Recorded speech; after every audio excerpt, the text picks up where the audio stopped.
हमारी पटरानी को सभी दुखों से छुटकारा मिल जाएगा। हाँ मुखरी, तुम सत्य कह रही हो। पटरानी जी की प्रथम वेदना का ये करुण स्वर भविष्य के हर्षोल्लास का संकेत है। युवराज के जन्म के साथ ही चारों ओर आनंद छा जाएगा। देखना बूदनी, युवराज के जन्म के पूर्व हमारी पटरानी जी अपनी सौत को लेकर जितना अधिक दुखी थी, उतना ही अधिक सुख और आनंद उन्हें युवराज के जन्म के पश्चात प्राप्त होगा। हाँ, युवराज के जन्म के पश्चात ही महाराज उत्तानपाद भी पटरानी जी के चारों ओर चक्कर काटेंगे। बूदनी, तुझे सुनीति रानी की कोई सूचना है? जब मैं वन महल से चली थी तब सुनीति का भी प्रसव काल पूर्ण होने वाला था। यदि सुनीति का पुत्र पहले आ गया तो क्या होगा? तूने वहाँ वत्स देश की विश्वास दासियों को नियुक्त किया है ना? निश्चिंत रहो मुखरी, मैं यहाँ हूँ तो क्या हुआ। वन महल की क्षण क्षण की सूचनाएं तुम तक पहुँचती रहेंगी, किंतु पुत्र जन्म के समय पर तो मेरा कोई नियंत्रण नहीं है। यदि सुनीति के यहाँ वहाँ पर पुत्र जन्म पहले हो गया तो अनर्थ हो जाएगा। पटरानी सुरुचि पर शनिदेव की कृपा का विश्वास रखो। माँ बनने के पश्चात पटरानी सुरुचि अपनी सौत सुनीति को किसी भी योग्य न छोड़ेंगी। माँ बनने से पूर्व भी पटरानी जी ने अपनी सौत सुनीति को किसी योग्य नहीं छोड़ा।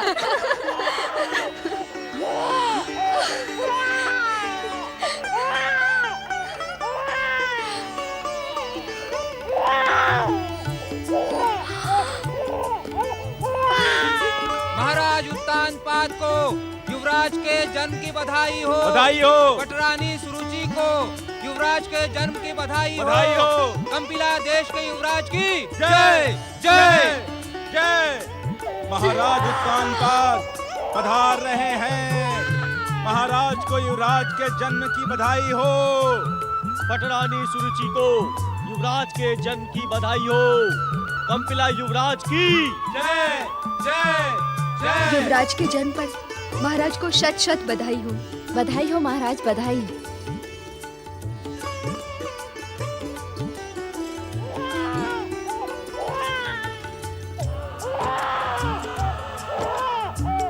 पटरानी सुरुचि, युवराज के जन्म से कंपिला देश के भविष्य पर लगे अंधकार की कालिमा छट गई है। दिव्यता के प्रकाश के साथ जन्मे युवराज के जन्म पर हमारी शत शत बधाई स्वीकार करें। मुखरी, आज्ञा महाराज। कंपिला देश में युवराज के जन्म पर आनंद उत्सव मनाया जाए। समस्त कंपिला देश को दीपमालाओं से प्रकाशित किया जाए। कंपिला के युवराज के जन्म की शुभ सूचना इसी समय वत्स देश भिजवा दी जाए। जो आज्ञा महाराज।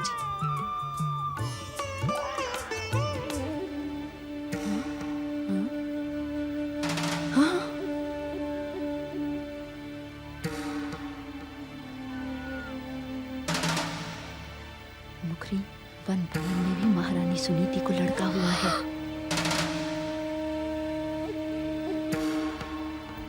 बूधनी, इस समय अशुभ सूचना महाराज और पटरानी तक पहुंचाकर रंग में भंग न करो। ऐसा व्यवहार करो जैसा कुछ हुआ ही ना हो। यही उचित होगा। जप तप व्रत।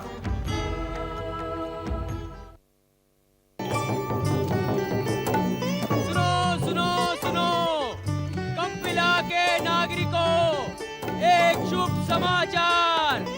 कंपिला के नागरिकों, जगदीश्वर भगवान विष्णु की कृपा से हम सब पिछले लंबे समय से जिस चिंता के कारण व्यग्र थे उसका शमन हुआ।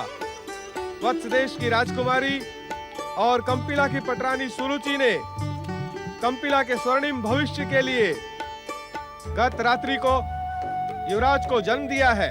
बधाई हो, बधाई हो, बधाई हो। प्रजावासियों, महाराज उत्तानपाद की आज्ञा के अनुसार आज समस्त कंपिला देश को दीपमालाओं से सुसज्जित किया जाएगा। समस्त नागरिक आज संध्या काल में राजमहल के प्रीति भोज में सम्मिलित होंगे। जो इस राज आज्ञा को नहीं मानेगा उसे कठोर दंड दिया जाएगा।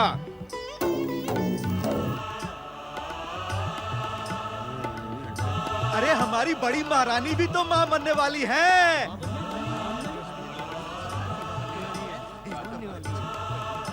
क्या उनका पुत्र युवराज नहीं बन पाएगा?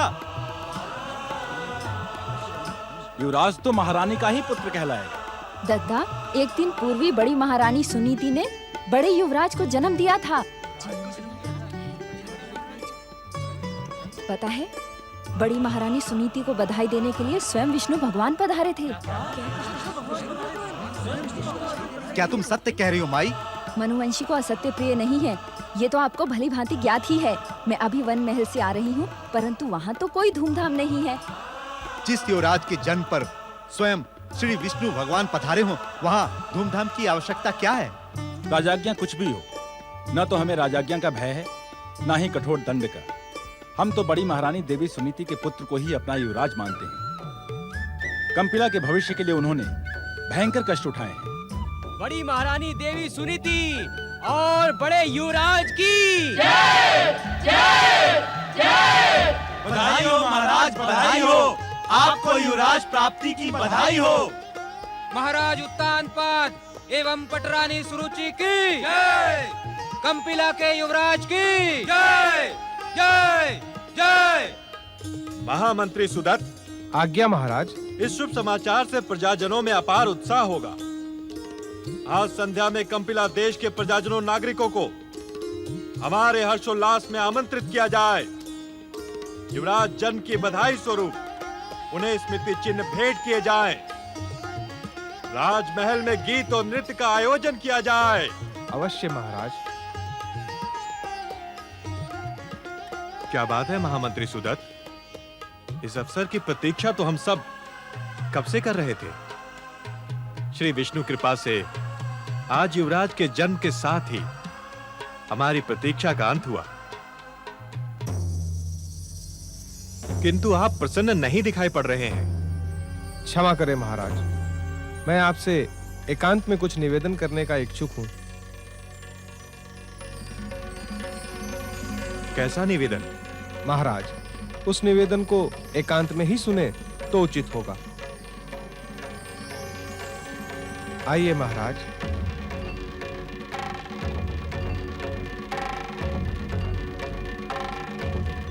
महाराज, महारानी सुनीति ने कल रात ही वन भवन में युवराज को जन्म दिया है।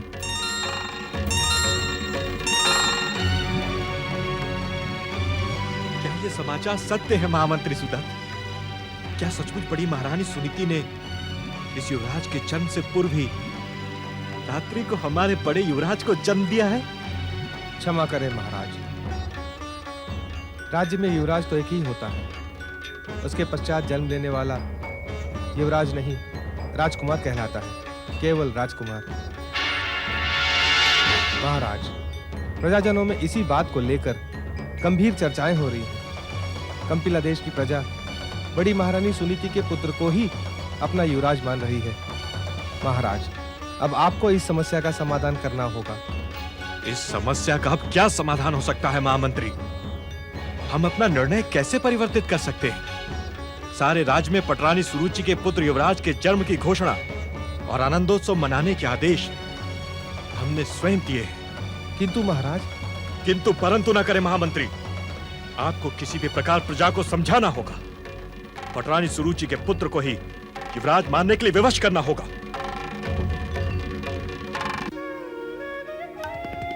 कंपिला के युवराज की जय जय जय। मुखरी, हमने महाराज को अपने कक्ष में आने के लिए कितनी बार निमंत्रण दिया है, किंतु वह अभी तक आए क्यों नहीं? क्या महाराज को अपने पुत्र का मुख देखने की तनिक भी इच्छा नहीं? उद्विग्न ना हो पटरानी जी। युवराज के जन्म के कारण प्रजाजनों का उत्साह महाराज को आपके समीप आने से रोक रहा है। बधाई देने के लिए प्रजाजनों ने महाराज को रोक लिया है। महाराज उत्तानपाद पधार रहे हैं।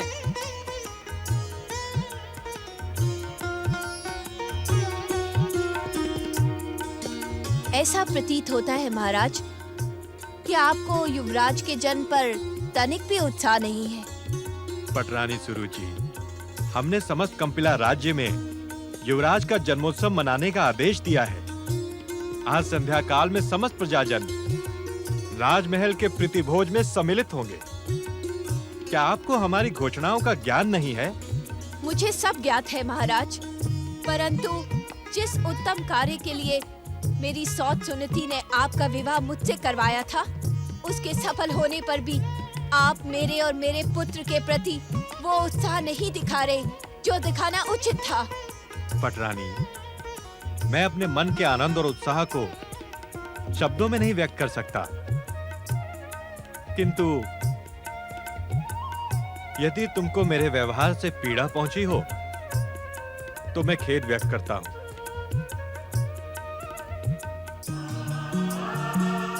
ठहरे महाराज, कंपिला के युवराज को स्पर्श करने से पूर्व शपथ लें, और शपथ भी कंपिला के युवराज को स्पर्श करके ही लें।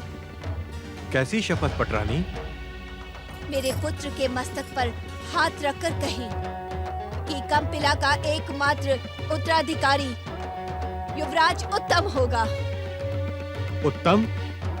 हाँ महाराज, मैंने अपने पुत्र का नामकरण कर दिया है। इसका नाम उत्तम होगा, और ये अपने उत्तम कार्य। क्या तुम सबको राज परिवारों की परंपराओं का तनिक भी ज्ञान नहीं? अपने युवराज के नाम की जय जयकार करो।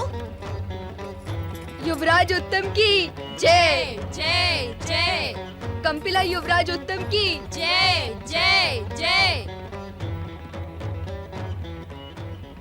आप मौन क्यों देख रहे हैं महाराज?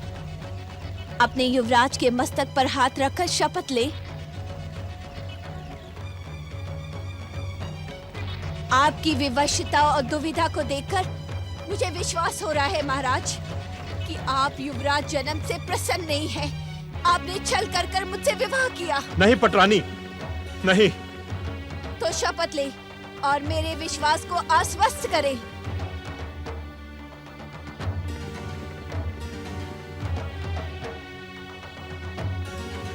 मैं मनुपुत्र उत्तानपाद अपने पुत्र उत्तम की शपथ लेकर कहता हूं कि पटरानी सुरुचि का पुत्र उत्तम ही मेरा एकमात्र उत्तराधिकारी और युवराज बनेगा। मुखरी, आज्ञा पटरानी जी। सारे राज्य में उत्सव की घोषणा के साथ महाराज की शपथ की घोषणा भी करवा दो कि कंपिला का एकमात्र उत्तराधिकारी और युवराज सुरुचि का पुत्र उत्तम ही होगा। शो आज्ञा पटरानी जी। ना राहु ना, उद्विग्न होने की आवश्यकता नहीं है। सुरुचि पुत्र उत्तम के युवराज बनने की घोषणा और उत्तानपाद के शपथ के पश्चात विध्वंसक शक्तियों का उद्देश्य पूर्ण हुआ। शनिदेव, विष्णु भक्त इन सुनीति के विष्णु भक्त पुत्र ध्रुव के विषय में आपने क्या सोचा है? ध्रुव के विषय में सोचने के लिए अब शेष ही क्या रहा है राहु? सुनिधि के भांति वो भी विष्णु भक्ति का ढोंग और पाखंड करते करते वन वन की ठोकरें खाएगा। किंतु ध्रुव के जन्म पर स्वयं विष्णु ने प्रकट होकर उसे मनु वंश का सर्वश्रेष्ठ व्यक्ति बताया। पृथ्वी लोक पर अपने कर्म पूर्ण करने के पश्चात वो आकाश की उत्तर दिशा में सबसे अधिक प्रकाशित तारे के रूप में स्थापित होगा। शनिदेव, विष्णु की इस व्यवस्था का हमें घोर विरोध करना होगा। हम किसी भी मूल्य पर ध्रुव को आकाश की उत्तर दिशा में स्थापित नहीं होने देंगे। आप हमारी विध्वंसक शक्तियों पर विश्वास रखें दैत्य गुरु शुक्राचार्य। मैं सुनीति के पुत्र ध्रुव को इतना अधिक भ्रमित कर दूंगा, वो अन्न और जल ना मिलने पर बिलबिलाकर विष्णु भक्ति का ढोंग भूल जाएगा।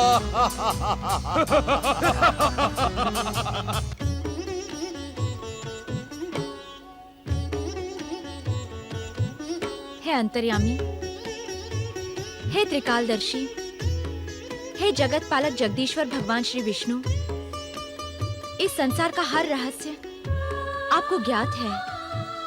प्रभु, मुझे और मेरे पुत्र को एकमात्र आपका आश्रय है। हे जगत का पालन पोषण करने वाले भक्तवत्सल भगवान, मेरे पुत्र का भी लालन पालन करें। नारायण नारायण। भागवत भक्ति के क्षेत्र में अपनी अटल भक्ति से अपना नाम अमर करने वाली महारानी सुनीति को भागवत भक्त नारद का प्रणाम। हे देवर्षि, अपने मंगल चरणों में सुनीति का प्रणाम स्वीकार करें। नारायण नारायण। महारानी सुनीति, आपको अपने इस परम भागवत भक्त बालक ध्रुव के लिए चिंतित होने की आवश्यकता नहीं है। भक्त वत्सल भगवान की कृपा इस पर सदा बनी रहेगी। नारायण नारायण। प्रणाम नारद मुनि जी। नारायण नारायण। कैसी हो सुखिया माई? देवर्षि, सुखिया माई से तो आप भली भांति परिचित है। इसने हर सुख दुख में मेरा साथ दिया है। माता के समान संकट में मेरी सदा ही सहायता की है। महारानी सुनीति, सुखिया नाम ही सुख का संदेश लेकर आता है। तुम धन्य हो सुखिया माई, जो तुम्हें इन दोनों परम भागवत भक्तों की सेवा का अवसर प्रभु कृपा से प्राप्त हुआ। नारद मुनि, आप तो परम महान हैं। मैं तो एक साधारण दासी हूँ। यदि आप आज्ञा दें तो मैं आपसे एक प्रश्न पूछने की इच्छुक हूँ। अवश्य सुखिया माई, अवश्य। देवर्षि, जब जगत का पालन करने वाले जगत पिता जगदीश्वर स्वयं इस बालक के जन्म पर आशीर्वाद देने पधारे हैं, तो उन्होंने इस बालक पर कृपा क्यों नहीं की? हरि हरि हरि हरि हरि, ये आप क्या कह रही हैं सुखिया माई? यदि प्रभु कृपा न होती तो वे यहाँ पधारते ही क्यों? उनके दर्शन मात्र ही क्या उनकी कृपा का प्रमाण नहीं है? आप तो परम ज्ञानी हैं नारद मुनि, और मैं अज्ञानी। मुझे तो इतना ज्ञात है, यदि प्रभु की कृपा होती तो हमारी बिटिया महारानी और उसका पुत्र ध्रुव इस वन महल से कंपिला के राजमहल में पहुंचकर युवराज बन गए होते। नारायण नारायण। नारद मुनि जी, मैं अभी अभी सुनकर आ रही हूँ कि महाराज उत्तानपाद ने अपनी छोटी महारानी सुरुचि के पुत्र उत्तम को अपना एकमात्र उत्तराधिकारी और युवराज शपथ लेकर घोषित कर दिया है।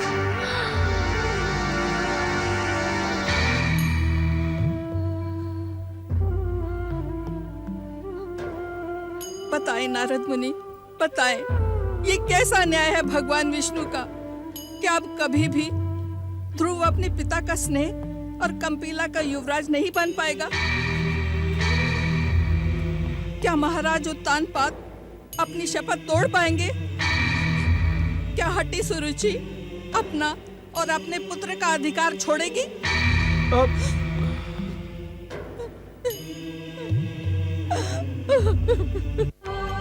जप तप व्रत, जप तप व्रत। सुखिया माई की बात को अन्यथा न ले देवर्षि। वो भावना के प्रवाह में बहकर न जाने क्या क्या कह गई। उसे क्षमा कर दे देवर्षि। नारायण नारायण। महारानी सुनीति, सुखिया माई ने जो भी कहा वो सत्य है। अर्थात? महारानी सुनीति, जगदीश्वर भगवान विष्णु की रहस्यमय लीलाओं का रहस्य समझना साधारण मनुष्य तो क्या, मेरे पिता और सृष्टि के रचयिता ब्रह्मदेव के लिए भी असंभव है। नारायण नारायण। मुझे तो ऐसा प्रतीत होता है कि दया के सागर भगवान विष्णु आपकी और आपके पुत्र के धैर्य की परीक्षा लेने के इच्छुक हैं। कैसी परीक्षा देवर्षि? महारानी सुनीति, महाराज उत्तानपाद के दूसरे विवाह के पश्चात आप परीक्षा ही तो दे रही हैं। जिस प्रकार आज तक आप भगवान की हर परीक्षा में सफल हुई हैं, उसी प्रकार अपने समस्त दुख सुख भगवान के श्री चरणों में समर्पित कर दें। मन में धैर्य रखें, आप अवश्य सफल होंगी। देवर्षि, भगवान के श्री चरण ही सुनीति और उसके पुत्र ध्रुव के एकमात्र आश्रय है। किंतु आप किन परीक्षाओं की ओर संकेत कर रहे हैं, ये मैं समझ न सकी। नारायण नारायण, समझ तो मैं भी नहीं सका महारानी सुनीति, क्योंकि श्री भगवान की लीलाओं को समझना बिना उनकी कृपा के असंभव है। किंतु अब जब तक मैं आपके इस प्रश्न का उत्तर स्वयं भगवान के श्रीमुख से नहीं सुन लेता, तब तक मुझे शांति नहीं मिलेगी। आपका कल्याण हो महारानी सुनीति।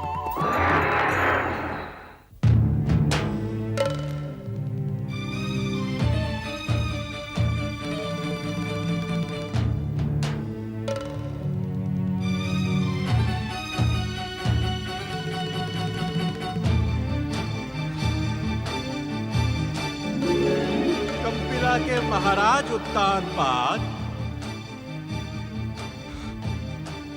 इस आचरण से आपका चित्त कदापि शांत नहीं होगा, क्योंकि अपनी पटरानी सुरुचि के सामने पहुंचते ही आप अत्यधिक निर्बल हो जाते हैं। नहीं, मैं निर्बल नहीं होता। यदि आपका यह स्वर पटरानी सुरुचि ने सुन लिया तो अनर्थ हो जाएगा महाराज। तनिक मध्यम स्वर में बात करें। मुझे किसी का भय नहीं। आप पुनः उच्च स्वर में बोल रहे हैं। आपको तो भली भांति ज्ञात है कि पटरानी सुरुचि के वत्स देश के विश्वस्त सेवक हर समय आप पर दृष्टि रखते हैं।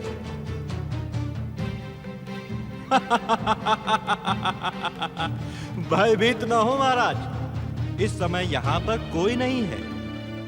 होता तो संभवतः आप अपनी अंतरात्मा को पहचानना भी स्वीकार नहीं करते। क्या तुम मेरा अपमान करने के लिए उपस्थित हुए हो? अपने जिस अपमान के विष को मैं आपके दूसरे विवाह के पश्चात से सह रहा हूं, उसका अनुमान है आपको? उसके सन्मुख तो यह अपमान कुछ भी नहीं है। क्या कहने के इच्छुक हो तुम? मात्र इतना ही कि मनु पुत्र उत्तानपाद, अपनी अंतरात्मा के स्वर को पहचानो, अपने सम्मान की रक्षा करो। पटरानी सुरुचि के सन्मुख एक कठपुतली बनकर उसके संकेतों पर नृत्य न करो। ये पृथ्वी लोक आपके कुल के कार्यों पर गर्व करता है। क्या कभी आपने अपने व्यक्तित्व के सर्वनाश का कारण समझने का प्रयास किया? नहीं। नहीं? क्यों? क्योंकि मैं जब सुरुचि के सामने होता हूं तो मेरी मति भ्रमित हो जाती है। मैं ऐसा अनुभव करता हूं, यदि मैंने सुरुचि का विरोध किया तो वो मेरा जीवन और अधिक कठिन और अशांत बना देगी। धन्य है आप महाराज उत्तानपाद, धन्य है आपकी कर्तव्य परायणता। कर्तव्य और वचन पालन के नाम पर आपने अभागन सती साध्वी सुनीति को वन महल में छोड़ दिया, जहां वे 9 मास तक गर्भ का कष्ट भुगतती रही, भांति भांति की यातनाओं को सहती रही। किंतु मैं सुनीति के वचन की डोर से बंधा हुआ था। सुंदर, अति सुंदर उत्तर दिया है आपने। एक पतिव्रता नारी के त्याग को पुरस्कृत करने के स्थान पर निर्वासित जीवन जीने के लिए विवश कर दिया। और ये समाचार पाकर भी कि महारानी सुनीति ने आपके ज्येष्ठ पुत्र को जन्म दिया है, उस सच्चे युवराज की झलक पाने का भी आपने कष्ट नहीं किया। तुम मेरी विवशता को समझते क्यों नहीं? सृष्टि के प्रथम पुरुष मनु महाराज का पुत्र और महाराज मनु द्वारा निर्धारित सिद्धांतों के पालन पर गर्व करने वाला उत्तानपाद विवशता का नाम लेकर महारानी सुनीति पर किए हुए अपने अत्याचारों से विमुख नहीं हो सकता। अत्याचार? हाँ, अत्याचार। उस सती साध्वी स्त्री पर आपने एक नहीं अनेक अत्याचार किए, और अब तो अपनी प्रिय पटरानी सुरुचि से भयभीत होकर आपने उसके पुत्र उत्तम के मस्तक पर हाथ रखकर शपथ भी ली है कि वही कंपिला का एकमात्र उत्तराधिकारी है। सुरुचि ने मुझे जिस स्थिति में शपथ लेने के लिए विवश किया वो तुमसे अज्ञात नहीं है। मुझे आपकी हर स्थिति ज्ञात है, किंतु संभवतः आपको नहीं ज्ञात कि सुरुचि पुत्र को अपना एकमात्र उत्तराधिकारी घोषित करके आपने महारानी सुनीति सच्चे युवराज और स्वयं को भी छला है और इस अपराध के दुष्परिणाम से आप बच नहीं सकते। आप बच नहीं सकते।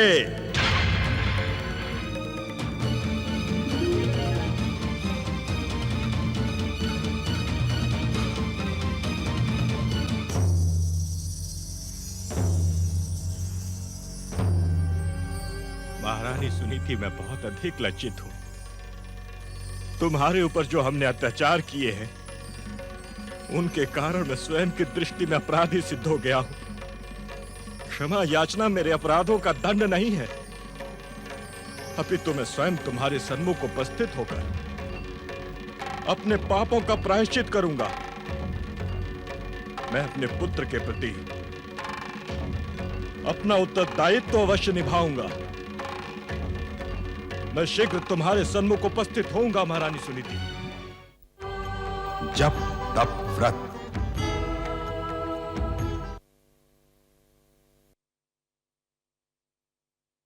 परंपराओं पर गर्व करने वाले महाराज उत्तानपाद, मुझे भलीभांति ज्ञात है कि इस समय आप कहां जा रहे हैं। स्तब्ध होने की आवश्यकता नहीं है महाराज। आज इस बात का निर्णय हो जाए कि मनुवंशी असत्यवचनी, स्वार्थी और अवसरवादी है। सुरुचि, उत्तेजित होने की आवश्यकता नहीं है महाराज उत्तानपाद। अवसर का लाभ उठाने के लिए आपने मुझसे विवाह किया। कंपिला के स्वार्थ के लिए आपने मेरी हर इच्छा का सम्मान किया और मुझे संतुष्ट करने के लिए आपने असत्य शपथ ली। तुम्हारे हर आरोप का उत्तर मैं दे सकता हूँ। ये भी मनुवंशीय महाराज उत्तानपाद का असत्य वचन है। तुम स्वयं भी तो मनुवंशी हो। मेरे पिता महाराज मनु इस पृथ्वी के प्रथम पुरुष थे।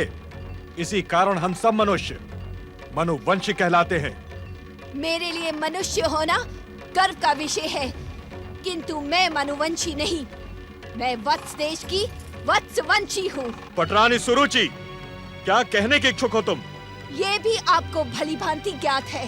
अपने वचन का पालन करें। उस अभागन सुनीति का मुख ना देखें।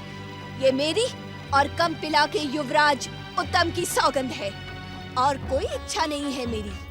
पटरानी सुरुचि, मैंने शपथ लेकर तुम्हारे पुत्र उत्तम को कंपिला के समस्त अधिकार प्रदान कर दिए। अब सुनीति और उसके पुत्र के प्रति भी तो मेरा कुछ कर्तव्य है। किस कर्तव्य की दुहाई दे रहे हैं आप? सुनीति मेरी प्रथम पत्नी है। है नहीं महाराज, थी।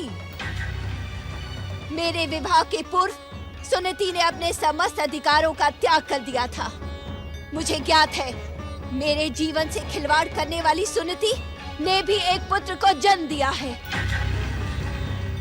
मुझे भली भांति ज्ञात है, मेरे जीवन से खिलवाड़ करने वाली सुनीति के पुत्र को आप युवराज उत्तम के समस्त अधिकार प्रदान करने के इच्छुक हैं।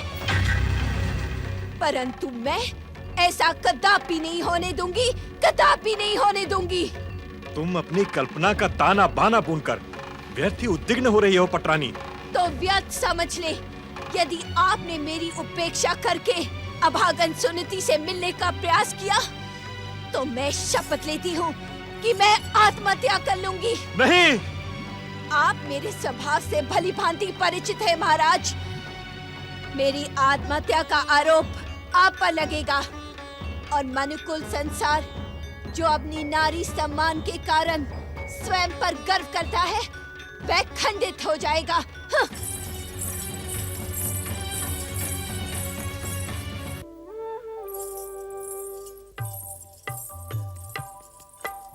जागे प्रभु जागे। अपने परम भक्त उत्तानपाद और अपने परम प्रिय भक्त ध्रुव की माता सुनीति की दुर्दशा देखें। जागे प्रभु, मेरी जिज्ञासा का समाधान करें। जागे प्रभु जागे। ये आपकी कैसी लीला है जगदीश्वर?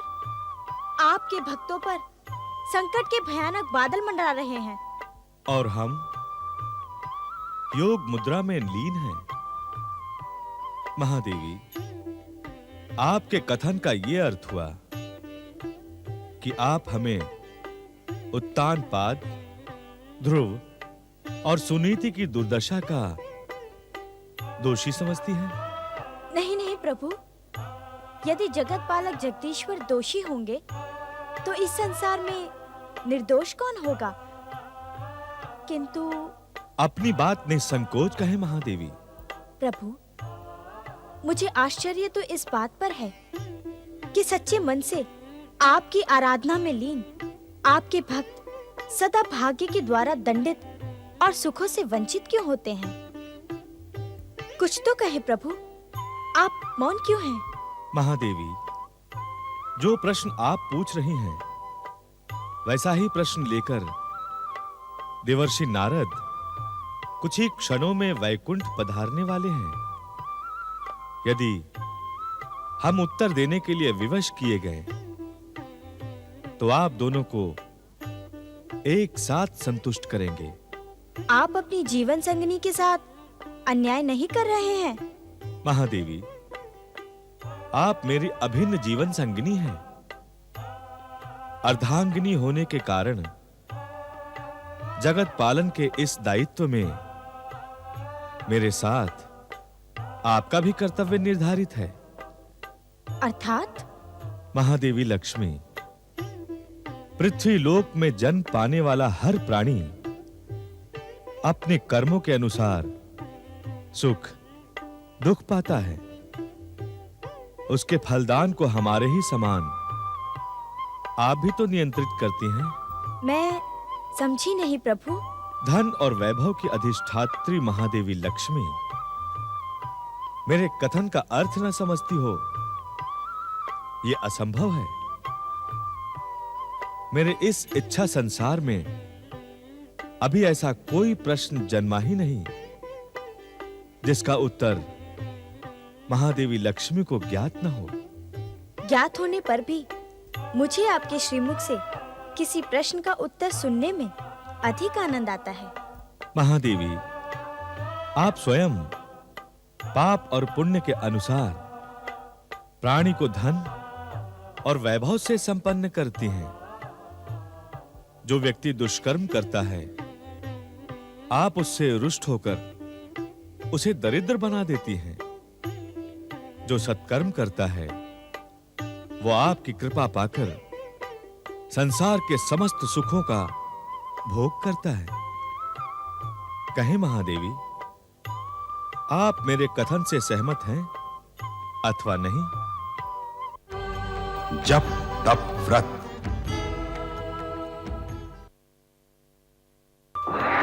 नारायण नारायण। इस समय हम आपकी ही प्रतीक्षा कर रहे थे देवर्षि।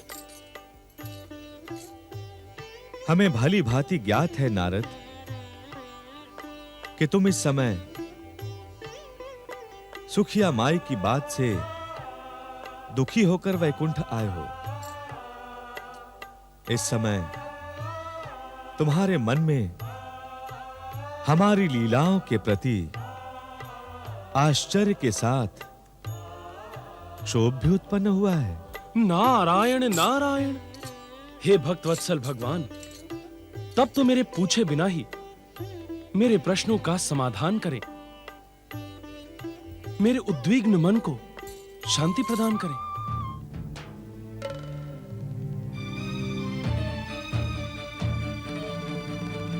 नारद, तुम्हारी ही भांति तुम्हारी माता लक्ष्मी भी हमारे उत्तर न देने के कारण उद्विग्न है। प्रायः हमारे भक्त भी हमारी शीघ्र कृपा ना मिलने पर उद्विग्न और दुखी हो जाते हैं। हम सत्य कह रहे हैं ना नारद? हाँ प्रभु, सत्य तो यही है। ये सत्य नहीं है नारद, सत्य का भ्रम है। अर्थात? सच्चे भागवत भक्त इस सत्य को सत्य स्वीकार नहीं करते। किंतु सत्य को असत्य माना भी कैसे जा सकता है? महादेवी लक्ष्मी, सच्ची भागवत भक्ति में लीन भक्त सुख और दुख में भेद नहीं करता। अर्थात प्रभु? नारद, इस संसार में सुखी कौन है? मैंने पहले ही कह दिया है स्वामी कि आपके श्रीमुख से रहस्यों के अर्थ सुनने का आनंद कुछ और ही है। महादेवी, इस संसार में सुखी एकमात्र वो है जो समभाव से अपना जीवन व्यतीत करता है। संभाव अर्थात? परम भागवत भक्त नारद,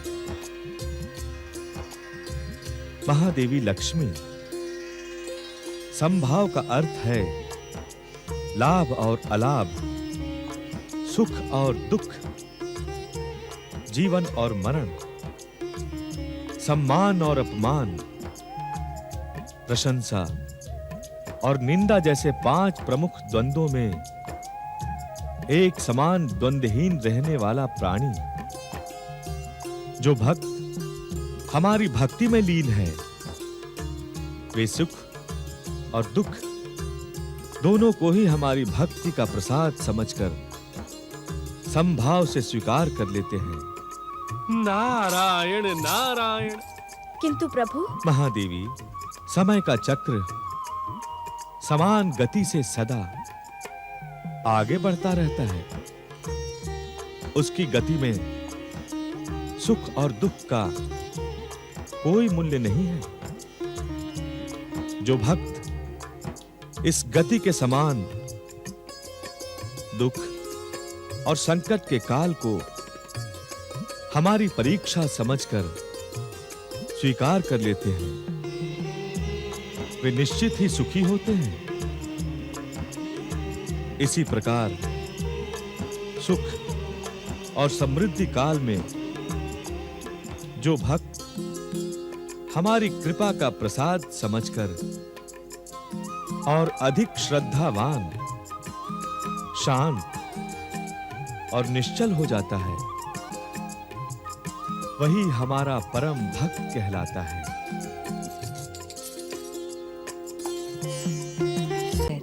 देवी सुनीति के पुत्र का नाम ध्रुव रखते हैं। उधर सुनीति के पश्चात मां बनी सुरुचि सुनीति के पुत्र जन्म की सूचना सुनकर स्तब्ध रह जाती है। कंपिला की प्रजा में सच्चे युवराज को लेकर गंभीर चर्चा प्रारंभ हो जाती है।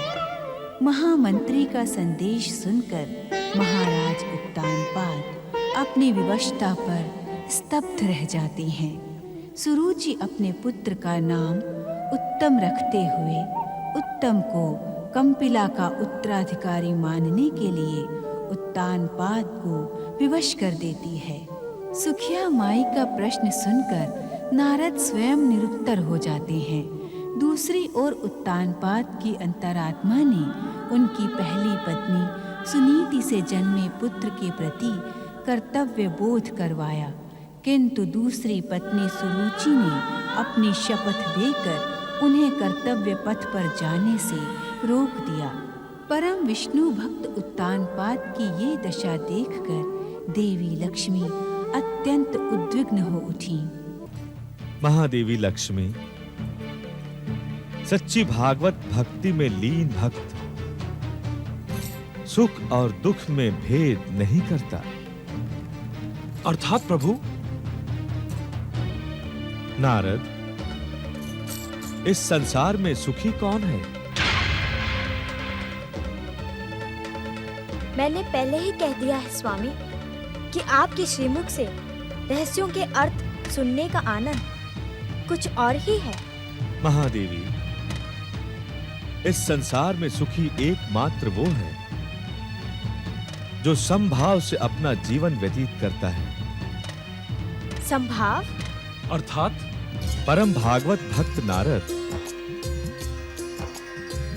महादेवी लक्ष्मी, संभाव का अर्थ है लाभ और अलाभ, सुख और दुख, जीवन और मरण, सम्मान और अपमान, प्रशंसा और निंदा जैसे 5 प्रमुख द्वंद्वों में एक समान द्वंद्वहीन रहने वाला प्राणी। जो भक्त हमारी भक्ति में लीन है, वे सुख और दुख दोनों को ही हमारी भक्ति का प्रसाद समझकर समभाव से स्वीकार कर लेते हैं। नारायण नारायण। किंतु प्रभु, महादेवी, समय का चक्र समान गति से सदा आगे बढ़ता रहता है। उसकी गति में सुख और दुख का कोई मूल्य नहीं है। जो भक्त इस गति के समान दुख और संकट के काल को हमारी परीक्षा समझकर स्वीकार कर लेते हैं, वे निश्चित ही सुखी होते हैं। इसी प्रकार सुख और समृद्धि काल में जो भक्त हमारी कृपा का प्रसाद समझकर और अधिक श्रद्धावान, शांत और निश्चल हो जाता है, वही हमारा परम भक्त कहलाता है। नारायण नारायण। किंतु प्रभु, भक्ति के संभाव से आपके परम भक्त उत्तानपाद, सुनीति और ध्रुव का क्या संबंध? उनके दुखों का अंत ही नहीं हो रहा है। ऐसा प्रतीत होता है नारद कि तुम्हारी जिज्ञासा ने तुम्हें भ्रमित करना प्रारंभ कर दिया है। अर्थात तुम्हारा प्रश्न कुछ और है और तुम कह कुछ और रहे हो। नारायण नारायण। मैं सत्य कह रहा हूं प्रभु। सुखिया माई के प्रश्न ने नारद के चित्त को अशांत कर दिया है। तुम्हारे अशांत चित्त को शांत करने के लिए मैं इतना ही कहूंगा कि वर्तमान में उत्तानपाद, ध्रुव और सुनीति के जीवन में जो घटनाएं घटित हो रही हैं, वे भविष्य में भागवत भक्ति के क्षेत्र में आदर्श स्थापित करेगी। प्राणी मात्र इन घटनाओं से प्रेरणा प्राप्त करेगा। देवर्षि, आज्ञा प्रभु।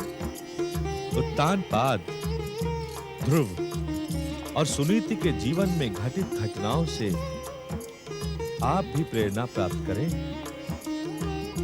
अपने भावी जीवन में इनकी आदर्श स्थापना को एक क्षण के लिए भी ओझल न होने दें। इससे श्री हरि विष्णु योग निद्रा में लीन हो गए। जो भी व्यक्ति श्री हरि का परामर्श मानता है, निसंदेह उसका कल्याण ही होता है। किंतु जिनके मन में हरि भक्ति के लिए कुविचार उत्पन्न होते हैं, उनका अमंगल ही होता है। कुविचार और कुदृष्टि के स्वामी शनिदेव सदैव ही हरि भक्ति के विरुद्ध रहे। इसी कारण सदा ही वे उद्विग्न रहते हैं। आज भी अपने सेवकों को सन्मुख न पाकर वे अत्यंत विचलित प्रतीत हो रहे हैं। 7.5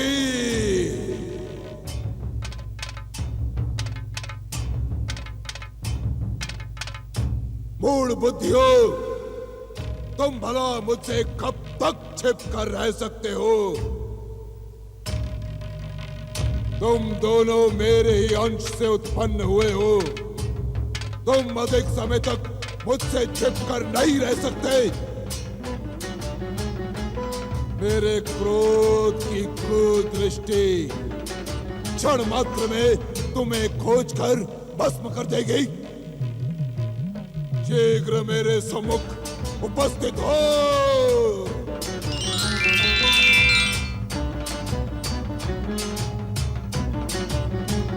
भैया 7.5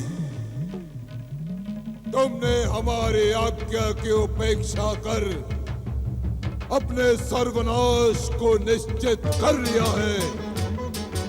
अब हमारा क्रोध तुम्हें सदा सदा के लिए समाप्त कर देगा। संसार के प्राणी हमारे ढई और साढ़े साथी के चक्रों से सुरक्षित रह जाएंगे और इसका दोष तुम दोनों पर लगेगा। शनिदेव का क्रोध देखकर आज ऐसा प्रतीत होता है वे अपने दोनों चेलों का सर्वनाश कर देंगे। जगदीश्वर भगवान विष्णु इन्हें सद्बुद्धि दें कि ये शुभ कार्य शनिदेव शीघ्र अतिशीघ्र संपन्न करें। क्या वास्तव में शनिदेव का क्रोध साढ़े साथियों ढैया का सर्वनाश कर देगा? नारायण नारायण नारायण नारायण। प्रणाम देवर्षि। आपका संदेह असत्य है मंगल देव। अर्थात ढैया और साढ़े साथी शनिदेव के भीतर भरे द्वेष, अत्याचार, क्रूरता और दंड का प्रतीक है। इसी कारण शनिदेव की इच्छा होने पर भी उन दोनों का अस्तित्व कभी समाप्त नहीं हो सकता। क्षमा देवर्षि, ये आप क्या कह रहे हैं कि शनिदेव की इच्छा होने पर भी ढैया और साढ़े साथी का अस्तित्व कभी समाप्त नहीं होगा? जगदीश्वर भगवान विष्णु के परम भक्त, क्या तुम्हें सत्य का ज्ञान नहीं कि इस संसार में जगदीश्वर की इच्छा के बिना एक कण यहाँ से वहां नहीं होता। यदि ढैया और साढ़े साथी का सर्वनाश हो गया तो शनिदेव की विध्वंसक शक्तियों को संचालित कौन करेगा? हमारी बार बार की पुकार की उपेक्षा कर तुम दोनों अपने मृत्यु को और भी अधिक भयानक बना रहे हो। सुना तुमने?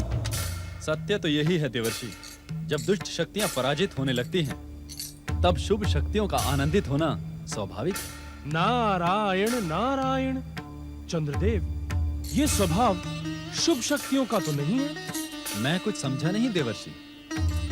भगवान शिव के मस्तक पर सुशोभित होने वाले चंद्रदेव दूसरों के दुख को देखकर आनंदित होने वाला शुभ, सात्विक और भक्त कैसे हो सकता है? अर्थात देवर्षि? अर्थात बुद्धदेव, मंगलदेव, चंद्रदेव, क्या आप इस सत्य से अनभिज्ञ हैं कि जिस हृदय में संसार के कल्याण की भावना सदा प्रज्वलित रहती हो, जो मन दूसरों के दुख को देखकर स्वयं दुखी होकर सदैव सहायता के लिए तत्पर हो, वही सच्चा भक्त कहलाता है। अर्थात हमें इस समय शनिदेव की सहायता करनी होगी। मंगलदेव, यदि आप ऐसा कर सके तो आपका जीवन और भक्ति धन्य हो जाएंगे, किंतु आप ऐसा कर नहीं सकेंगे। देवऋषि, यदि आप अन्यथा ना लें तो एक बात कहूं? अवश्य। देवऋषि, ऐसा कर पाना किसी के लिए भी असंभव है। आप स्वयं में संसार को न समेटे। नारायण नारायण। और उदाहरण के लिए सूर्यदेव को ही देख लें। शनिदेव की उद्विग्नता का आनंद मनाने वे और देवगुरु बृहस्पति यहाँ प्रकट नहीं हुए।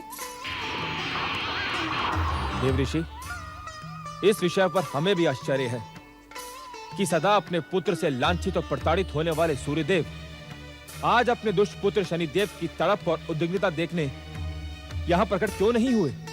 हृदय में पुत्र के प्रति प्रेम और सहानुभूति रखने वाला कोई भी पिता अपने पुत्र की दुर्दशा को देखकर प्रसन्न नहीं हो सकता। सूर्यदेव इस समय गगन भ्रमण करते हुए अवश्य ही दुखी हो रहे होंगे। ऐसे पुत्र के लिए दुखी होना अनुचित है देवर्षि, जो सदा संसार के सामने अपमान करता रहे। ग्रहों के युवराज बुद्धदेव, आपके इस प्रश्न का उत्तर एक पिता ही दे सकता है। पुत्र माता पिता को बार बार धिक्कारता है, किंतु माता पिता पुत्र को प्रेम और स्नेह करना बंद नहीं कर देते। क्षमा देवर्षि, क्या ऐसे प्रेम और स्नेह को संसार झूठा नहीं कहेगा? झूठा तो नहीं, किंतु मोह अवश्य कहेगा। मोह ममता हर जीव में समाये है। जीवों के दुखों का कारण यही मोह ममता ही तो है। क्या आप सबको ज्ञात है कि साधना के मार्ग में कामना ही सबसे बड़ी बाधा है? अर्थात साधक जितना कामनाओं से मुक्त होता जाएगा, उतना ही सिद्धि की सफलता की ओर बढ़ता जाएगा, और जितना अधिक कामनाओं में, मोह, माया में उलझता जाएगा, भैया, साढ़े साथी, अब मैं तुम्हें पुकार नहीं सकता। अब मेरी विध्वंसक शक्ति मेरा आदेश पाकर तुम दोनों का अंत करने के लिए प्रस्थान करेगी। विध्वंसक शक्ति प्रकट हो।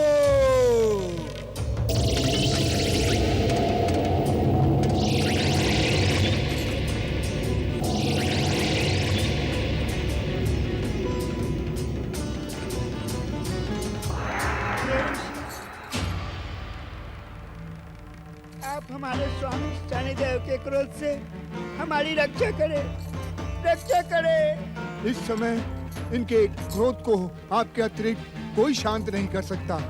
रक्षा करें, रक्षा करें। भक्त शिरोमणि, आज हमारे शनिदेव की विध्वंसक शक्तियाँ हमारा सर्वनाश कर देगी। रक्षा करें, रक्षा करें, रक्षा करें। ठहरो विध्वंसक शक्ति, हमारे क्रोध से भयभीत होकर दैया और साढ़े साथी स्वयं यहाँ प्रकट हो गए हैं।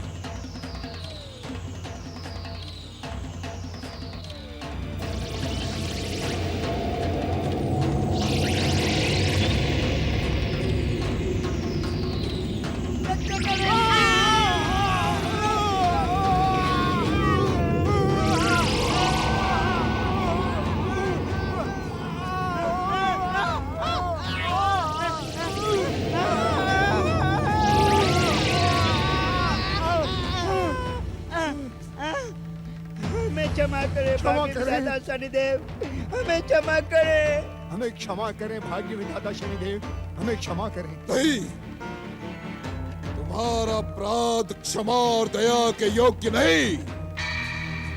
तुमने भाग्य विधाता शनिदेव के आदेश और पुकार की उपेक्षा करके अपना अंत सुनिश्चित कर लिया है। नहीं नहीं भाग्य विधाता, हमारी मूढ़ बुद्धि और अज्ञान आपसे अज्ञात नहीं है। हमें क्षमा कर दे भाग्य विधाता, हमें क्षमा कर दे। नहीं, ना तो तुम मूढ़ बुद्धि हो और ना ही अज्ञानी। मैं तुम्हारे चतुराई से भली भांति परिचित हूँ। हम आपकी कृपा और शक्ति पाकर संसार को अपनी चतुराई से भटकाते अवश्य हैं प्रभु, परंतु आपके सन्मुख मेरी चतुराई शून्य से अधिक कुछ भी नहीं है प्रभु। भैया, हमें भटकाने और भ्रमित करने का तो साहस ना करो। हमें ज्ञात है कि तुमने सोचा होगा कि भाग्य विधाता शनिदेव का अस्तित्व विष्णु और उसके चाटुकारिता करने वाले ग्रहों के प्रहार से खंडित हो गया होगा। इसी कारण तुम हमारे आदेश की अवहेलना कर रहे थे। तुमने हमें निर्बल समझने की भयानक भूल की है ढैया, जिसका परिणाम है तुम दोनों का सर्वनाश। विध्वंसक शक्ति नारायण नारायण। भारत, तुमने यहाँ प्रकट होने का साहस कैसे किया? नारायण नारायण। भाग्य विधाता शनिदेव के दर्शनों के लिए साहस की नहीं अपितु मन की भावना की आवश्यकता होती है। नारद, मैं तुम्हारे स्वभाव से भली भांति परिचित हूँ। तुम कई अर्थों वाली भाषा बोलकर हर एक को भ्रमित करते हो। नारायण नारायण। विध्वंसक शक्तियों के अधिष्ठाता शनिदेव से इस संसार का कोई भी रहस्य अज्ञात नहीं है। यदि उनकी इच्छा हो तो अपनी दिव्य दृष्टि से नारद के मन की हर भावना क्षण मात्र में ज्ञात कर सकते हैं। भाग्य विधाता शनिदेव के दर्शनों की तुम्हारी इच्छा पूर्ण हुई। नारायण नारायण। एक निवेदन भी तो करना है शनिदेव। तुमने हमारा मन प्रसन्न किया नारद, अति प्रसन्न। इसी कारण आज भाग्य विधाता शनिदेव तुम्हारा निवेदन अवश्य सुनेंगे। कहो, क्या निवेदन है तुम्हारा? कहो। नारायण नारायण। भाग्य विधाता शनिदेव, ढैया और साढ़े साती आपके दाएं और बाएं हाथ के समान है। यदि आज आपकी विध्वंसक शक्ति इनका सर्वनाश कर देगी, तो आप प्राणियों के भाग्य को संचालित कैसे करेंगे? नारद, भाग्य विधाता शनिदेव इन दुष्टों पर आश्रित नहीं है। वे अपनी इच्छा मात्र से एक नहीं, ऐसे शत शत दैया और साढ़े साथी उत्पन्न कर सकते हैं। नारायण नारायण। जिसे पुनः उत्पन्न करना हो, उसे नष्ट करने की ही क्या आवश्यकता शनिदेव? तुमने अपनी चतुराई प्रकट करनी प्रारंभ कर दी नारद। यदि तुम भाग्य विधाता शनिदेव का परिहास करने यहाँ पधारे हो, तो हमारी कुदृष्टि और विध्वंसक शक्ति तुम्हें ऐसा भयानक दंड देगी कि तुम्हारा जगदीश्वर विष्णु तुम्हारी दुर्दशा देखकर भय से कांप उठेगा। कैसा दंड भाग्य विधाता शनिदेव? मेरी कुदृष्टि आज देवताओं के ऋषि नारद को विकलांग बना देगी। हरि हरि हरि हरि हरि हरि। नारद, क्या तुम हमारे दंड से भयभीत नहीं हो, जो तुम हमारी हंसी उड़ाने का दुस्साहस कर रहे हो? नारायण नारायण। भाग्य विधाता शनिदेव, आप मुझे विकलांग बना देंगे, इसकी कल्पना करके ही मेरी हंसी बिना प्रयास ही छूट पड़ी। मैं सोच रहा हूँ कि आप मुझे लंगड़ा बनाएंगे या अंधा, अथवा मेरे सभी अंग भंग कर देंगे। नारायण नारायण। क्या तुम देखने के इच्छुक हो नारद कि हम तुम्हारी क्या दुर्दशा करेंगे? नारायण नारायण। भाग्य विधाता शनिदेव की विध्वंसक शक्तियों से भला इस संसार में कौन परिचित नहीं है? शनिदेव, सदा विनाश के विषय में न सोचकर निर्माण की भी सोचे।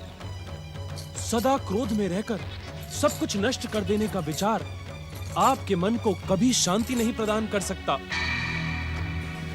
भाग्य विधाता, ढैया और साढ़े साती आपके प्रमुख अनुचर और अभिन्न अंग हैं। आप इन्हें क्षमा कर दें। मैं आपसे यही निवेदन करने आया था। देवताओं के ऋषि नारद की शनिदेव से विनती करने का कारण क्या कर सकता हूँ? क्योंकि आप स्वयं भी देवता हैं, आप भी पूजनीय हैं, किंतु आपका आचरण प्राय भ्रमित हो जाता है। अर्थात? शनिदेव, परम विष्णु भक्तिनी महारानी सुनीति को सताने का आपका प्रयास विफल हुआ। जिसके रक्षक स्वयं जगदीश्वर भगवान विष्णु हो, उसे भला कोई क्या हानि पहुंचा सकता है? जप तप व्रत।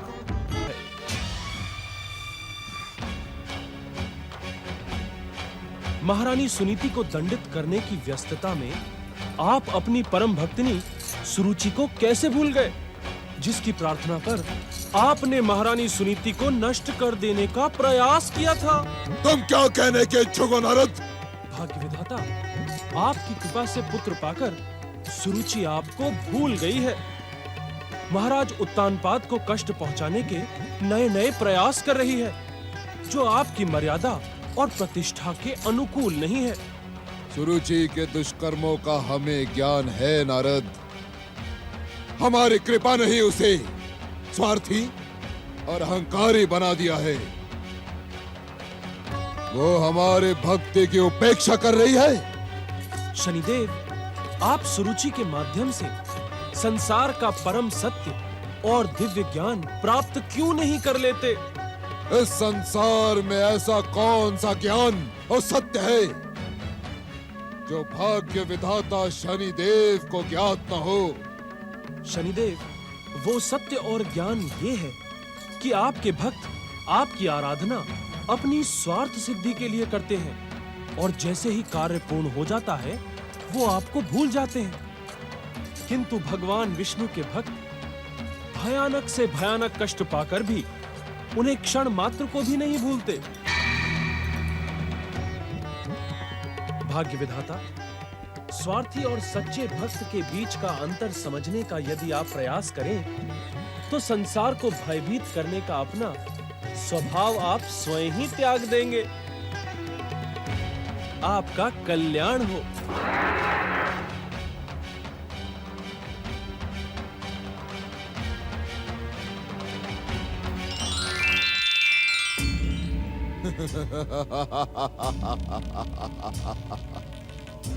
सबको भ्रमित करने वाला नारद, नारद भाग्य विधाता शनिदेव को भ्रमित नहीं कर सकता, इसका मुझे पूर्ण विश्वास है। किंतु आज न जाने क्यों मेरे मन में दया, कृपा की भावना जागृत हो रही है। इसी कारण हम आज तुम दोनों को क्षमा करते हैं। किंतु निश्चिंत रहे भाग्य विधाता शनिदेव, अब हमसे कभी भी कोई भी भूल नहीं होगी, हमें क्षमा कर दें। भाग्य विधाता शनिदेव की जय। जय।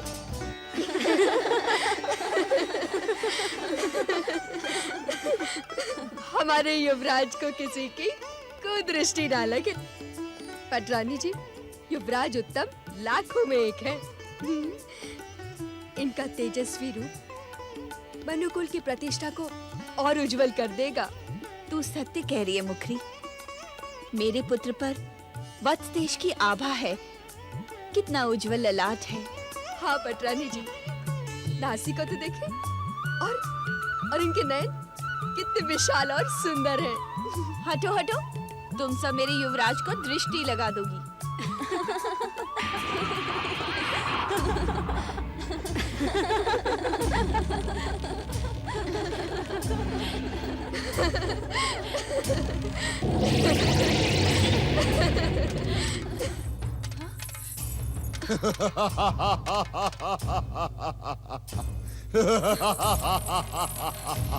शनिदेव, शनिदेव, मेरे पुत्र पर कृपा करिए। भाग्य विधाता शनिदेव। मैं यहाँ तुम्हारे पुत्र को नष्ट करने नहीं, अपितु तुम्हें सावधान करने आया हूँ सुरुचि। क्या भाग्य विधाता शनिदेव के सम्मान में मुझसे कोई भूल हुई है? हाँ सुरुचि, तुमने भयानक भूल की है। कौन सी भूल शनिदेव? तुमने हमारी कृपा का लाभ उठाकर अपनी सारी कामनाएं पूर्ण की और अपना स्वार्थ सिद्ध होते ही तुमने भाग्य विधाता शनिदेव को उपेक्षित करने का दुस्साहस किया। इसका परिणाम तुम्हारे जीवन में भयानक होगा सुरुचि। दया करे भाग्य विधाता शनिदेव, क्षमा करे भाग्य विधाता। मैं आपको विश्वास दिलाती हूँ कि मैं आपकी हर इच्छा को पूर्ण करूंगी, परंतु मेरे पुत्र को कोई हानि ना पहुंचे।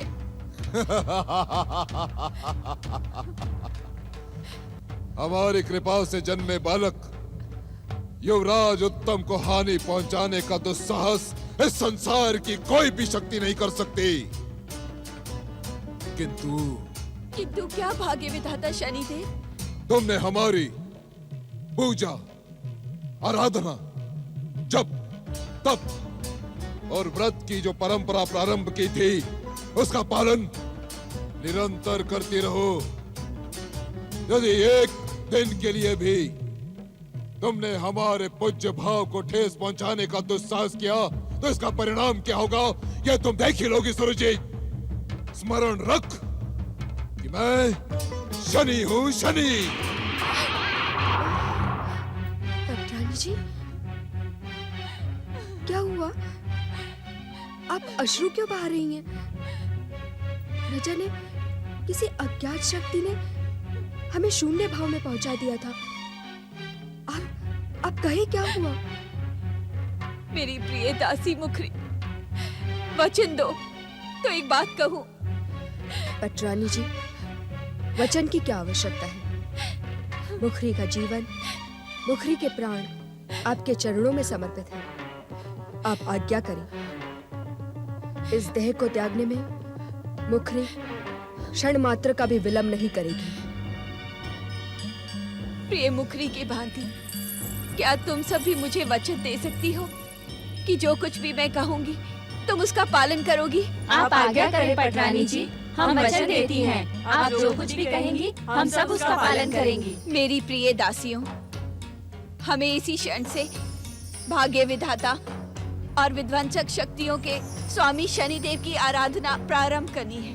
क्षमा करें पटरानी, मनुकुल के आराध्य जगदीश्वर भगवान विष्णु हैं। उनकी आराधना के अतिरिक्त कंपिला में किसी और देवता की आराधना नहीं होती। पटरानी जी, कंपिला के इस राजमहल में तथा आपके कक्ष में मैं लंबे समय से काम कर रही हूँ। मुखरी, कंपिला की दासी हमारी व्यक्तिगत सेवा में किस प्रकार आ गई? ऐसा प्रतीत होता है मुखरी कि हमारे विरुद्ध षड्यंत्र में तुम भी सम्मिलित हो। ऐसा आरोप न लगाए पटरानी जी। मेरे जीवन का हर क्षण आपके चरणों में समर्पित है। तो ये दुष्टा हमारे कक्ष में किस प्रकार आ गई? किसने इसे हमारी व्यक्तिगत सेवा में नियुक्त किया? ये दोष मेरा है पटरानी जी। इसकी निर्धनता पर तरस खाकर मैंने इसे आपकी चाकरी में लगा दिया। मुझे तो विश्वास ही नहीं होता कि सिर पटक पटक कर सेवा की विनती करने वाली ये दुष्टा मनुवंशनी इतनी अधिक दुष्कर्मी और गुलटा होगी। आप निश्चिंत रहे पटरानी जी, मैं इसे ऐसा दंड दूंगी कि संसार कांप उठेगा। तुमने जो भूल की है मुखरी, उसके लिए तुम्हें दंड मिलना उचित है, किंतु तुम्हारी सेवाओं को देखते हुए मैं तुम्हें क्षमा करती हूँ। लेकिन इस दुष्टा को उतना ही भयानक दंड दो जितना तुमने कहा है। देखते क्या हो, बंदी बना लो इसे। राजप्रासाद के गुप्त मार्ग से वन प्रदेश ले जाकर इसके शरीर के टुकड़े टुकड़े करके जंगली पशुओं को डाल दो। जाओ इसे लेकर। मुझे क्षमा कर दो, मुझे क्षमा कर दो।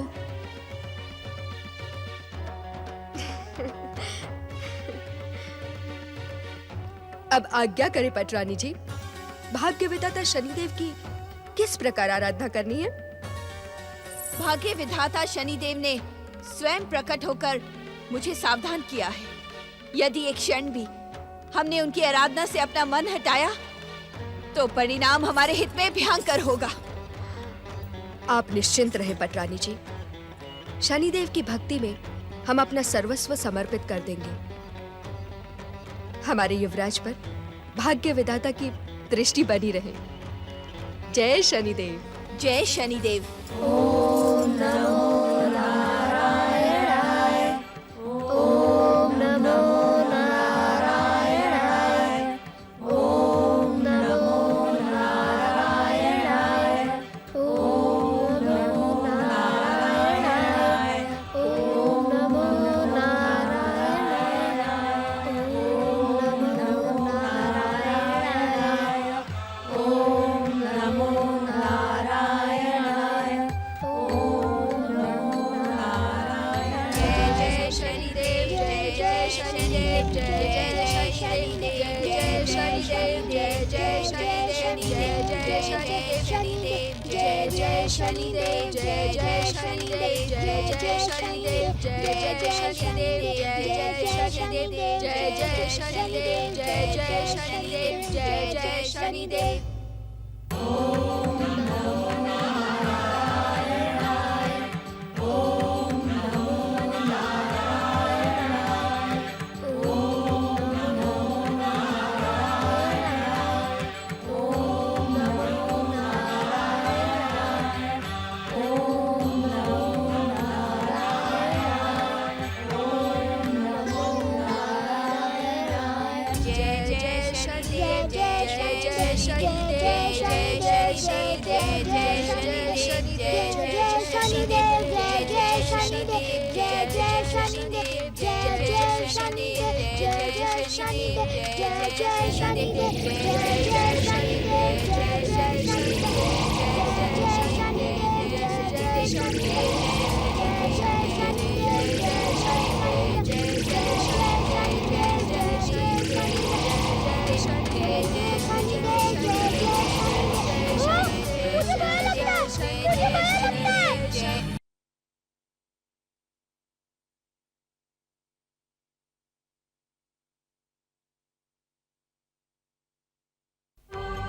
जप तप व्रत।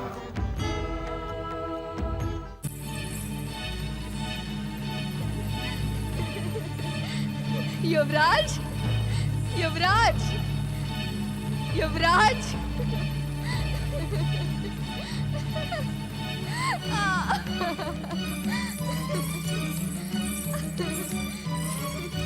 उत्तम, युवराज, युवराज, आप शनिदेव की पूजा से भयभीत होकर ना भागे।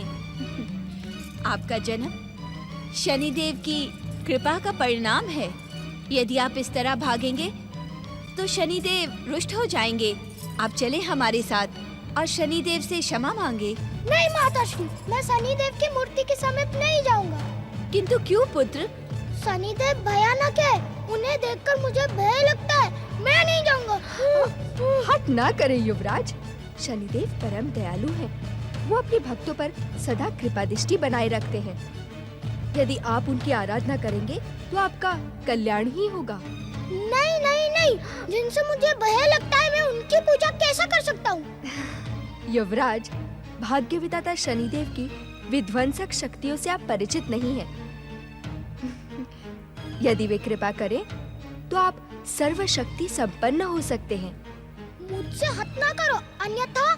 युवराज, अन्यथा क्या करेंगे आप? मैं उत्तम, उत्तम रुको। अरे अरे अरे युवराज, कहाँ भागे जा रहे हो? आइए। अच्छा ये तो बताइए कि आप इतने भयभीत क्यों हैं? पिताश्री, मैं शनिदेव की पूजा नहीं करूंगा।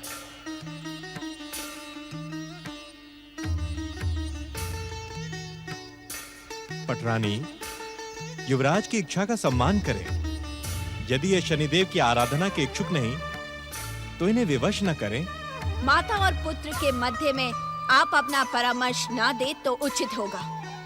यदि इसके आचरण से शनिदेव क्रोधित हो गए तो हम दोनों के प्राणों पर संकट उत्पन्न हो जाएगा। प्राणों पर संकट? अर्थात? आपको ज्ञात नहीं स्वामी, शनिदेव ने आपको इससे क्या? यदि हम दोनों के प्राण निकल गए आपकी इच्छा तो पूर्ण हो जाएगी।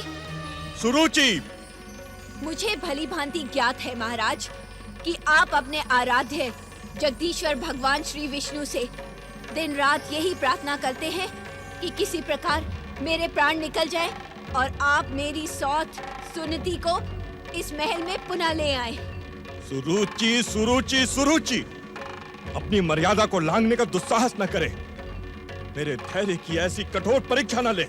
उत्तेजित ना हो महाराज, मैंने पहले भी आपको सावधान किया है कि आप माता और पुत्र के मध्य में ना आए। पटरानी, जिस प्रकार युवराज उत्तम आपके पुत्र हैं, उसी प्रकार वे मेरे भी पुत्र हैं। युवराज पर जितना अधिकार आपका है उतना ही अधिकार मेरा भी है। युवराज पर अपने अधिकारों की दुहाई ना दें आप। अर्थात? अर्थात उत्तम मात्र मेरा पुत्र है। मेरे आराध्य भाग्य विधाता शनिदेव की कृपा का परिणाम है युवराज उत्तम। इस पर मेरे अतिरिक्त किसी का कोई अधिकार नहीं। अहंकार ने तुम्हारी मति भ्रमित कर दी है पटरानी। तुम्हें ज्ञात नहीं कि तुम क्या कह रही हो। पुत्र पर माता और पिता का समान अधिकार होता है। अवश्य, अवश्य होता है महाराज, किंतु तब जब पिता अपना संपूर्ण स्नेह पुत्र को प्रदान करे। क्या तुम युवराज उत्तम के प्रति मेरे स्नेह पर संदेह कर रही हो?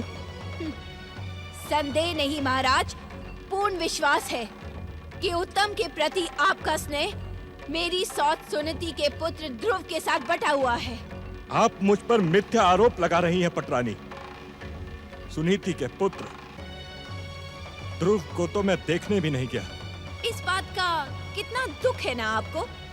मैं आपके स्वभाव और आपकी वचन निष्ठा से भलीभांति परिचित हूँ। यदि आप वचन पूर्ण नहीं कर सकते तो वचन लेते क्यों हैं? आज तो आप अपनी पटरानी के सन्मुख निरुत्तर हुए हैं। किंतु संसार के सन्मुख आपको वचन भंग करने के कारण मुंह छिपाना पड़ेगा। चले युवराज, इस प्रकार शनिदेव का अपमान ना करें, अन्यथा अनर्थ हो जाएगा। होने दो अनर्थ, मैं नहीं जाता। उत्तम युवराज। युवराज, उत्तम। हे शनिदेव, हमारी पटरानी आपकी परम भक्त है। यदि उत्तम के बाल स्वभाव और आचरण ने आपके सम्मान में अनुचित किया हो तो मैं युवराज की ओर से आपसे क्षमा याचना करता हूं। उसके बाल स्वभाव को क्षमा करें शनिदेव।